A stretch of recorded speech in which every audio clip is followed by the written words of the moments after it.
June is Pride Month, and this morning we've got an inside look at a series that's shining a light on LGBTQ plus stories. Yeah, it's called It's Okay to Ask Questions, and Matthew Rodrigues is the host, and he's the Emmy-winning co-host of lifestyle morning show Chicago Today on NBC Chicago. So Matt sits down with members of the LGBTQ plus community for candid conversations, including actor and comedian Tig Notaro, who opened up about coming out to her family.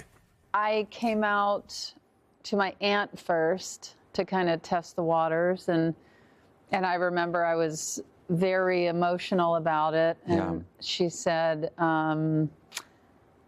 "You're crying," and she said, "You know, some people go through their entire lives never loving anybody, and you're crying and fearful, telling me that you've fallen in love."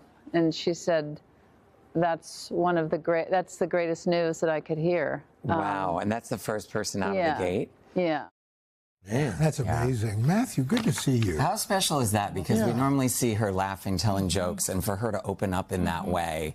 And it really struck me because she's from Mississippi. Oh. And we know there's a lot of, Mississippi's hard to come out, and she has a different story. And I loved hearing that, because so many times we think a state that's known as red or some kind of thing like that, you can't be safe as an LGBTQ person. And she's very much saying the opposite, saying, I had a wonderful life. I had a strong family, and a family that accepted me right out the gate. And that's pretty amazing. How important is that, in as much as, is that one of the points of the series, to show people that, this is okay, and maybe it's not such a bad thing to go ahead and stand up? It's most certainly okay, and that is very much the mission. It was always, I said this last year when I was on the show here with you, that I was confused about some certain things, and I'm a part of the LGBTQ community, and as a gay man, if I felt that way, then most certainly my straight friends felt that way.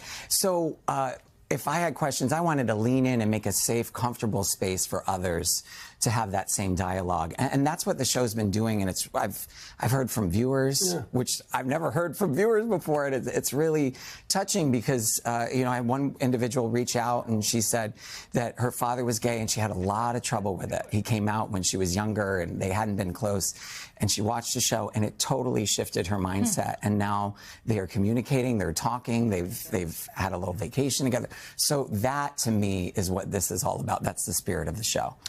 It's interesting because over the years I've had numerous conversations with friends and family, and they are well-intentioned and they're well-meaning, but they don't really know how to ask certain questions. They don't want to offend, so they don't say anything. And then that silence, I think, is sometimes interpreted as other things. What I love about your series, and I think it started with the conversation in your newsroom in Chicago. It did. It's now in third season on Peacock.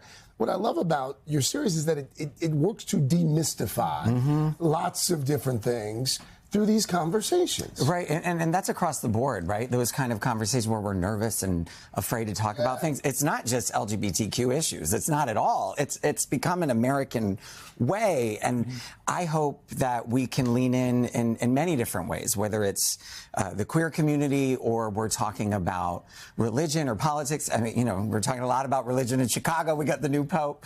Dumb prayers. Dumb prayers. You had to set him up for it. Thank you. Dumb prayers. Thank you. Yeah, so just that idea that we come out of our corners and meet in the middle at the table. What do you want to do next under this incredible brand you've created? Well, I want to expand it. I think the idea, we did one episode about cancer, and we wanted to explore that, and I sat down with a wonderful woman who opened up about her journey through cancer, and sometimes even that, you're afraid, I don't want to ask too much about the procedure, but we need to know as friends, otherwise we can't help them, right? Yeah. So let's do this across the board. Let's do it with something like dementia or caregiving, or something like a facelift, or it doesn't all have to be heavy issues. Taboo topics, exactly. You know what?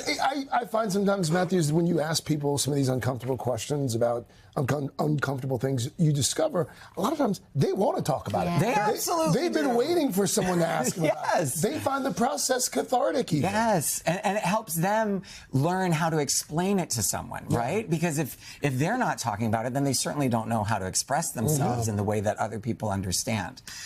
So that's certainly been a byproduct of the show. Well, you've given us a lot to think about. Thanks so much. Thanks, man. Always great. You give me a lot to think about all the time. That may not be a good thing. Well, I'm not commenting. All right, there you go. That's why we like having you here. It's okay to ask questions. Streaming right now on Peacock. Hey, thanks for watching. And don't forget, you can catch the Today Show every morning on NBC or take Today when you're on the go. Just follow the Today podcast on Apple Podcasts, Spotify, or wherever you listen.